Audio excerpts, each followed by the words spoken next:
Hello everyone, welcome to our channel test quiz. फसल उत्पादन का परिचय इंट्रोडक्शन ऑन क्रॉप प्रोडक्शन के आगे इस क्लास में हम कंटिन्यू करते हैं इसे। तो हम आज देखते हैं शस्य योजना। शस्य योजना मीन्स क्रॉपिंग स्कीम। आज हम टॉपिक कवर करेंगे शस्य योजना, जिसे कहा जाता है क्रॉपिंग स्कीम। ठीक है, तो देखते हैं कि शस्य योजना क्या होती है, क्रॉपिंग स्कीम क्या होती है। तो जब भूमि की जो उर्वरता होती है, उर्वरक शक्ति होती है, उसे बिना नष्ट किए जब योजना में सम्मिलित सभी फसलों को अधिकतम लाभ कमाने की दृष्टि से, अधिकतम लाभ कमाना है फसलों से, तो उन फसलों को फॉर्म होती है उसके व्यक्तिगत प्लॉटों में निश्चित अवधि के लिए उगाया जाना की योजना जो होती है उसे बोलते हैं हम शस्य योजना, क्रॉपिंग स्कीम। ठीक है, एक बार फिर इसे रिवाइज कर लेते हैं, एक बार फिर इसे देख लेते हैं कि क्या होती है शस्य योजना, क्रॉपिंग स्कीम क्या होती है। तो शस्य योजना जो होती है, भूमि जो होती है, हमारी जो सॉइल होती है, उसकी फर्टिलिटी को बिना नष्ट किए, बिना उसे नुकसान पहुंचाए क्या किया जाता है, योजना में सम्मिलित जो विभिन्न प्रकार की जो फसलें होती है, सभी जो फसलें होती हैं जो योजना के तहत आती है, उनसे अधिकतम लाभ कमाने की दृष्टि से, अधिकतम लाभ प्राप्त करने के लिए जो फॉर्म होते हैं जहां फसलों को उगाया जाता है, उसमें व्यक्तिगत प्लॉटों में निश्चित अवधि के लिए फसल को उगाना। ठीक है, फसलों को उगाना ही क्या है, योजना, जिसको क्या बोलते हैं, शस्य योजना या फिर क्रॉपिंग स्कीम। ठीक है, इसका उदाहरण कैसे हो जाएगा इसका योजना का, कि इस योजना में सम्मिलित जो सभी फसलें हैं उनको तैयार करना, उनका फसलों का चुनाव करना, फिर उसमें फसल चक्र तैयार करना। फसल चक्र हम देख चुके हैं, क्रॉप रोटेशन देखा है ना हमने प्रीवियस क्लास में, प्रीवियस लेक्चर में, तो वो देखना, फसल चक्र को सम्मिलित करना। ये था हमारा पूरा शस्य योजना, क्रॉपिंग स्कीम। ठीक है, इसके बाद हम देखेंगे कि ये शस्य योजना जो होती है उसके क्या गुण होते हैं। ठीक है, मतलब कि जो क्रॉपिंग स्कीम है उसके क्या विशेषताएं हैं, उसके गुण क्या हैं। तो स्टार्ट करते हैं, शस्य योजना के गुण। शस्य योजना के गुण। तो शस्य योजना की कुछ विशेषताएं होती हैं जिसमें मैं आपको पॉइंट वाइज बताते चलती हूँ, आप इसे नोट डाउन करते चलिएगा। ठीक है, तो शस्य योजना के गुण में कुछ विशेषताएं उसको देखने को मिलती हैं। जैसे कि पहला हो गया, अगर फॉर्म अगर आपका 50 हेक्टेयर 50 हेक्टेयर से उनका क्षेत्रफल, फार्म का जो क्षेत्रफल है, फार्म का जो एरिया है, ठीक है, वो 50 हेक्टेयर 50 हेक्टेयर जितना हो या फिर उससे अधिक हो या फिर उससे कम हो, तो इस आधार पर देखते हैं कि अगर 50 हेक्टेयर या फिर 50 हेक्टेयर से कम होता है तो 8 से 10%। ठीक है, और अगर उससे अधिक हो तो 5%। जो सड़क होती है, सिंचाई नलियां होती हैं, फार्म होते हैं, भवन होते हैं, उसके लिए छोड़ना चाहिए। ठीक है, तो शस्य योजना के अंतर्गत उसके क्या गुण है, तो पहला गुण ये हुआ, उसकी विशेषता ये हुई कि अगर जो फार्म का क्षेत्रफल है, जो फार्म का एरिया है, अगर वो 50 हेक्टेयर जितना हो या फिर 50 हेक्टेयर से कम हो तो 8 से 10%। अगर 50 हेक्टेयर से अगर ज़्यादा हो, अधिक हो, तो 5% जो है उसका क्षेत्रफल फार्म, सड़क, भवन या फिर सिंचाई नलियां जो होती हैं उसके लिए छोड़ा जाना चाहिए, उतना क्षेत्रफल। ठीक है, अब हम इसमें दूसरा पॉइंट देखते हैं, दूसरा बिंदु देखते हैं। तो क्या होगा, योजना जब तैयार करते समय हमें क्या ध्यान रखना चाहिए, योजना तैयार करते समय सड़क के निकट सब्जियों के लिए, ठीक है, क्योंकि सड़क के निकट सब्जी की खेती से हमें अधिक लाभ प्राप्त होगा, तो सड़क की योजना तैयार करते समय हमें सड़क के निकट सब्जियों के लिए, शुगर फैक्ट्री, शुगर मिल के पास गन्ने के लिए, कैनिंग के फैक्ट्री के पास मटर के लिए और टमाटर के लिए लगभग 60% क्षेत्रफल, 60% एरिया हमें छोड़ा जाना चाहिए। योजना तैयार करते समय इन पॉइंट को ध्यान में रखना चाहिए। थर्ड पॉइंट हम देखते हैं। थर्ड पॉइंट हमारा हो सकता है कि अगर जो भूमि है उसकी उपजाऊ शक्ति, उर्वरक शक्ति, फर्टिलिटी बनाए रखने के लिए आपको दलहनी फसलों का उपयोग अधिक करना है। तो क्या होगा, जो लेग्यूम क्रॉप्स होते हैं, दलहनी फसलें होती, पल्स क्रॉप्स होते हैं, उनका प्रयोग अधिक करना चाहिए, उन्हें उगाया जाना चाहिए। ठीक है। फोर्थ पॉइंट देखते हैं, जो शीत गृह होता है, जिसे क्या बोलते हैं, कोल्ड स्टोरेज बोलते हैं, उसके समीप आपको आलू प्याज उगाने चाहिए, आलू प्याज की खेती करनी चाहिए। शीत गृह, कोल्ड स्टोरेज के पास आलू प्याज की खेती करनी चाहिए।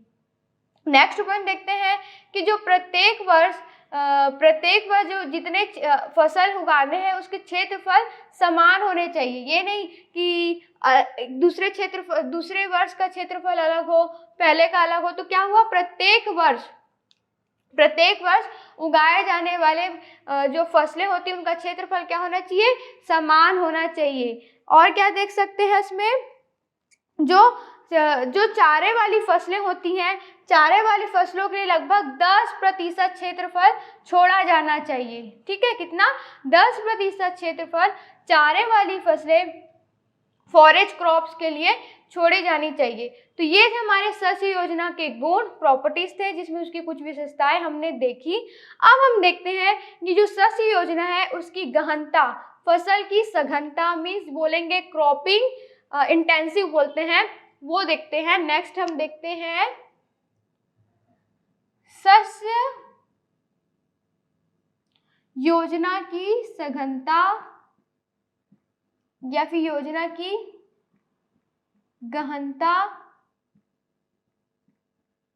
इसे हम बोलते हैं फसल सघनता। ठीक है, फसल सघनता। तो इसे हम इसको हम दर्शाएंगे, इसे हम CI से। ठीक है, CI। तो शस्य योजना की जो घनता है, सघनता है, फसल सघनता, जिसे बोलेंगे क्रॉपिंग इंटेंसिव बोलेंगे इंग्लिश में। ठीक है, क्रॉपिंग इंटेंसिव। तो क्या होता है, तो क्रॉपिंग इंटेंसिव शस्य योजना की घनता, अगर एक वर्ष में बोए जाने वाले जो फसलों है उसका क्षेत्रफल, उसको भाग करेंगे, जो शुद्ध ग्रसित क्षेत्रफल, जो खेती योग्य भूमि है, उससे डिवाइड करने पर, भाग करने पर जो भागफल प्राप्त होगा उससे 100 का गुणा करेंगे तो आपको प्राप्त होगा शस्य योजना की गहनता, फसल सघनता, जिसे बोलते हैं क्रॉपिंग इंटेंसिव। ठीक है, एक बार फिर से इसे रिवाइज करते हैं कि शस्य योजना की गहनता, फसल सघनता होती क्या है, क्रॉपिंग इंटेंसिव होती क्या है। तो क्रॉपिंग इंटेंसिव होती है जो एक वर्ष में बोए जाने वाली फसलों का क्षेत्रफल को भाग देना है, उसका भाग करना है, जो शुद्ध ग्रसित क्षेत्रफल है, जो कृषि योग्य भूमि है, उससे उसका भाग देना है। उसके बाद जो भागफल प्राप्त होगा उससे 100 से मल्टीप्लाई करना है, मतलब 100 से गुणा करना है। फिर जो राशि प्राप्त होगी वो आपकी होगी फसल सघनता, मीन्स क्रॉपिंग इंटेंसिव। ठीक है, तो इसको इस डेफिनेशन के, इस परिभाषा के आधार पर हम इसका फॉर्मूला लिखते हैं। जैसे कि मैंने आपको बताया, एक वर्ष में बोया गया फसल का क्षेत्रफल को किससे डिवाइड करना है, शुद्ध ग्रसित क्षेत्रफल से। ठीक है, किससे डिवाइड करेंगे, शुद्ध ग्रसित क्षेत्रफल से, शुद्ध ग्रसित क्षेत्रफल, जिसे बोलते हैं कृषि योग्य भूमि, जो कृषि योग्य है। फिर इसे 100 से मल्टीप्लाई करेंगे। ठीक है, तो ये हमारा फॉर्मूला बन गया। डेफिनेशन के बेस पे, उसकी परिभाषा के आधार पर इसका हम फॉर्मूला देख सकते हैं। अगर आपको क्वेश्चन आता है, प्रश्न आता है कि ये शस्य योजना की गहनता, कुछ क्वेश्चन में दे दिया, उसकी वैल्यू दे दी, मान दे दिए, और भी बोल रहे हैं कि शस्य योजना की गहनता बताइए, फसल की सघनता मीन्स क्रॉपिंग इंटेंसिव ज्ञात कीजिए, तो इस फॉर्मूला पे आप अपना मान जो वैल्यू पुट करके आप क्रॉपिंग इंटेंसिव निकाल सकते हैं। तो ये था हमारा शस्य योजना की गहनता, फसल सघनता। अब हम देखते हैं फार्मिंग के टाइप्स मीन्स खेती के प्रकार। तो नेक्स्ट हमारा हो जाएगा खेती के प्रकार।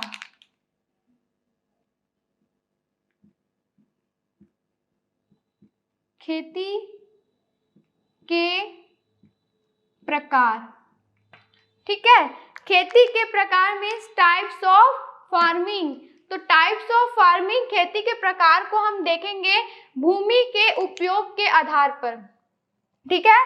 भूमि के उपयोग के आधार पर हम देखेंगे खेती के प्रकार। तो खेती के प्रकार भूमि के उपयोग के आधार पर होते हैं। हमें 5 प्रकार के खेती देखने को मिलती हैं, ठीक है। तो उसमें से पहला हमारा हो जाएगा विविध खेती, जिसे बोला जाता है डाइवर्सिंग फार्मिंग, ठीक है। खेती के प्रकार को हमने उसके भूमि के उपयोग के आधार पर, भूमि के यूज के बेसिस पे खेती के प्रकार को हम देख रहे हैं। तो उसमें हमारा पहला हो गया विविध खेती, जिसे बोला जाता है डाइवर्सिंग फार्मिंग, ठीक है। अब देखते हैं कि ये विविध खेती क्या होती है, डाइवर्सिंग फार्मिंग क्या होती है।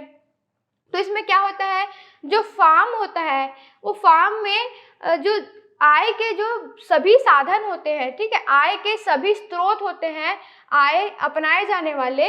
तो क्या होता है इसका परिभाषा एक बार देखते हैं, ठीक है। तो विविध खेती क्या होती है, फार्म में अपनाए जाने वाले, फार्म में अपनाए जाने वाले सभी स्रोतों, जहाँ से आय प्राप्त हो रहा है, तो सभी स्रोतों में से किसी एक स्रोत से फार्म का कुल आय का लगभग 50% या फिर उससे अधिक प्राप्त नहीं होता हो, उससे हम कहेंगे विविध खेती, डाइवर्सिंग फार्मिंग, ठीक है। तो एक बार फिर से देख लेते हैं, रिवाइज कर लेते हैं इसे। विविध खेती, डाइवर्सिंग फार्मिंग क्या होती है, तो जब क्या बताया, फार्म में अपनाए जाने वाले, ठीक है, फार्म में अपनाए जाने वाले सभी स्रोतों में से किसी एक स्रोत से, ठीक है, किसी एक स्रोत से फार्म का जो कुल आय है उसका लगभग 50% या फिर उससे अधिक प्राप्त नहीं होता हो, उसे हम बोलेंगे विविध खेती, डाइवर्सिंग क्रॉप्स, ठीक है। तो विविध खेती में बहुत सारे आय के स्रोत होते हैं, ठीक है, आय के विभिन्न साधन अपनाए जाते हैं। ये थी हमारे पहला टाइप, खेती के प्रकार में पहला टाइप था हमारा। अब दूसरा हम देखते हैं विशिष्ट खेती, जिसे स्पेशल फार्मिंग बोला जाता है। दूसरा हमारा होगा विशिष्ट खेती। तो इसमें क्या हो जाएगा, विविध खेती का जस्ट अपोजिट है ये विशिष्ट खेती।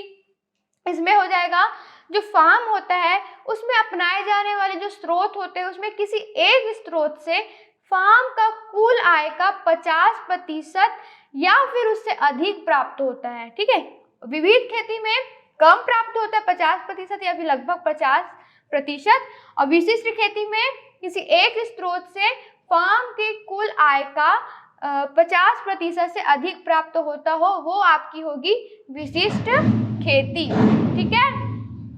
अब हम इसके मतलब स्पेशल फार्मिंग, अब हम देखते हैं मिश्रित खेती, मिश्रित खेती, मिक्स्ड फार्मिंग, ठीक है। तो मिक्स्ड फार्मिंग क्या होता है, जब फार्म में फसल उत्पादन के अतिरिक्त, फसल उत्पादन के अलावा क्या होता है, जब अन्य धंधे किए जाते हैं, अन्य काम किए जाते हैं, जैसे पशुपालन करना, ठीक है, और क्या कर सकते हैं, मुर्गी पालन करना, तो ये सब क्या हो गया, और अनेक अन्य अतिरिक्त धंधे हैं ना फसल उत्पादन के अलावा। तो क्या होगा मिश्रित खेती में, मिक्स्ड फार्मिंग में, जब आप फार्म में खेती के अलावा, खेती के अतिरिक्त अन्य धंधे जैसे कि पशुपालन करना, मुर्गी पालन करना, वो सब करते हैं, तो वो आपका क्या हो जाएगा, तो हम देख रहे थे मिश्रित खेती। मिश्रित खेती जैसे हम समझ चुके हैं कि क्या होता है, मिक्स्ड फार्मिंग क्या होता है। तो इसमें क्या देखने को मिला कि अगर आप खेती के अलावा फसल उत्पादन, फार्म में फसल उत्पादन के अलावा अन्य सहायक धंधे जैसे कि पशुपालन करना, मुर्गी पालन करना, ये सब करते हैं तो क्या होगा, मिश्रित खेती हो गया। तो इसमें फार्म में आय में कुल जो सहायक धंधे से 10% से लेकर 49% तक अगर आय प्राप्त होता है सहायक धंधों से, तो उसे हम कहते हैं मिश्रित खेती। ठीक है, सहायक धंधों से जो फार्म है, ठीक है, सहायक धंधों से जो फार्म के कुल आय में 10% से लेकर 49% तक अगर हमें आय प्राप्त होता है तो वो होगा हमारा मिश्रित खेती, जिसमें हम बोल सकते हैं खेती के साथ साथ पशुपालन करना। ठीक है, अब हम इसका देखते हैं फोर्थ, शुष्क खेती, ड्राई फार्मिंग। शुष्क खेती, ड्राई फार्मिंग, इसमें क्या होता है, ऐसे स्थान, ऐसी जगह जहां जैसे कि जो वर्षा होती है वो 50 सेंटीमीटर 20 इंच, ठीक है, 500 mm से लेके 750 mm तक या फिर इससे भी कम होती है, तो वैसी जगह में बोलते हैं शुष्क खेती। ठीक है, तो ड्राई फार्मिंग, शुष्क खेती कहाँ होती, क्या होती है, तो ऐसी जगह जहाँ वर्षा है वो 50 सेंटीमीटर या फिर 20 इंच या फिर 500 mm से लेके 750 mm तक या फिर इससे भी कम होती है, तो वहाँ होती है शुष्क खेती, ड्राई फार्मिंग। तो शुष्क खेती को सफल बनाने के लिए क्या क्या किया जाता है, तो जो शुष्क खेती होती है उसको सफल बनाने के लिए कुछ पॉइंट्स लिख लीजिए। तो क्या होता है, उसमें हरी खाद वाली फसलों का उपयोग नहीं किया जाता। पहला पॉइंट क्या हो जाएगा कि जो शुष्क खेती है उसमें हरी खाद वाली फसलों का उपयोग नहीं किया जाता। दूसरा पॉइंट ये हो सकता है कि जो बीज दर होती है वो अधिक होते हैं और फसलों जो पौधे होते हैं उसकी संख्या कम होती है। ठीक है, तो पहला तो आपको जो शुष्क खेती जहाँ होगी, ड्राई फार्मिंग होगी, वहाँ आपको क्या करना है, हरी खाद वाली फसलों का उपयोग तो नहीं करते हैं। दूसरा, बीजों का उपयोग अधिक होता है, मतलब बीज दर की संख्या अधिक और पौधों की संख्या कम होती है। फिर देखते हैं, अगर आपको उसको उर्वरता देनी है तो क्या होता है, उसको बोआई के समय दिया जाता है एकदम गहरी संस्थापन विधि द्वारा। ठीक है, सिर्फ बोआई के समय ही उसे उर्वरता जो दी जाती है। ठीक है, उर्वरक शक्ति जो भी है, उर्वरता, फर्टिलिटी जो होती है, हाँ, वो उपजाऊ शक्ति वो बोआई के समय ही दी जाती है। ये थी हमारी शुष्क खेती। उसमें क्या होता है, शुष्क खेती जहाँ ड्राई फार्मिंग होती है तो वहाँ ऐसे फसलों का उपयोग करना है जिन्हें कम जल की आवश्यकता होती है, कम जल मांग वाली और गहरे जड़ों वाली ऐसी फसलों का आपको उपयोग की फसल का उत्पादन किया जाता है। ठीक है, और क्या देखने को मिलता है, ये कम अवधि वाली फसलें वहाँ उपयोग की जाती है। तो शुष्क खेती, ड्राई फार्मिंग को सफल बनाने के हमने देख लिए कि पॉइंट्स देख लिए। अब ये खेती के प्रकार को मैंने बताया था ना कि 5 प्रकार के होते हैं, भूमि के उपयोग के आधार पर देख रहे हैं ना हम, तो 5 प्रकार के देखने को मिलते हैं। तो 5वां हो जाएगा इसमें रैंचिंग। ठीक है, अब रैंचिंग क्या होता है, रैंचिंग क्या होता है, तो रैंचिंग क्या होता है, जब फसल उत्पादन में, ठीक है, जो फसल उत्पादन में जो कृषि वाला कार्य है ना, फसल उत्पादन करने के अलावा, ठीक है, फसल उत्पादन करने के अलावा और जो काम होता है, जो अपने आप होते हैं, वो जैसे कि प्राकृतिक रूप से घास का उगना, वो होता है रैंचिंग। ठीक है, तो क्या होता है इसमें आपको कृषि कार्य नहीं करना है, फसल उत्पादन नहीं करना है। इसमें क्या होता है, शुद्ध जो प्राकृतिक रूप से घास उगते हैं, प्राकृतिक रूप से जो चीजें होती हैं वो होती है रैंचिंग। इसमें कोई भी कृषि कार्य नहीं किया जाता है, फसल उत्पादन नहीं किया जाता है, इसका उपयोग चारे के लिए किया जाता है, इसलिए चारे वाली फसलें होती हैं। तो ये थी हमारे खेती के प्रकार। ठीक है, तो एक बार इस क्लास को, इस लेक्चर को फिर से एक बार रिवाइज कर लेते हैं। अगर आपके पास हमेशा मैंने कहा है कि नोट्स अवेलेबल नहीं हैं तो आप इसके पॉइंट्स को नोट डाउन भी करते चलिएगा, कुछ पॉइंट्स मैं बताती हूँ उसे लिखते चलिएगा। तो आज हमने सस्य योजना देखा है, ठीक है। क्रॉपिंग स्कीम देखा है, तो क्रॉपिंग स्कीम क्या होता है देखा है। क्रॉपिंग स्कीम जो शस्य योजना है उसके गुण क्या है, प्रॉपर्टीज, कुछ उसकी विशेषताएं देखी हैं कि उसमें क्या क्या उसमें सम्मिलित किए गए हैं। फिर इसकी गहनता देखी है, क्रॉपिंग इंटेंसिव क्या होता है, फिर इसको फॉर्मूला देखा है। अगर आपको प्रश्न क्वेश्चन आता है तो आप इसमें निकाल सकते हैं इस फॉर्मूले के हेल्प से। फिर हमने देखा कि खेती के प्रकार, तो हमने उसके भूमि के उपयोग, उसके भूमि के उपयोग के आधार पर बेसिस पे हमने 5 प्रकार के खेती आज हमने पढ़ा है, जिसमें हमने पढ़ा पहले विविध खेती, डाइवर्सिंग फार्मिंग, दूसरा देखा विशिष्ट खेती, स्पेशल फार्मिंग, थर्ड था मिश्रित खेती, मिक्स्ड फार्मिंग, फोर्थ था शुष्क खेती, ड्राई फार्मिंग, और फिफ्थ हमारा रैंचिंग। ठीक है, तो ये हमारे खेती के प्रकार पढ़ लिए, 5 प्रकार देख लिए। ठीक है, तो आज की क्लास यहीं तक, देखते हैं, मिलते हैं नेक्स्ट क्लास में। तब तक के लिए स्टे ब्लेस्ड, थैंक यू।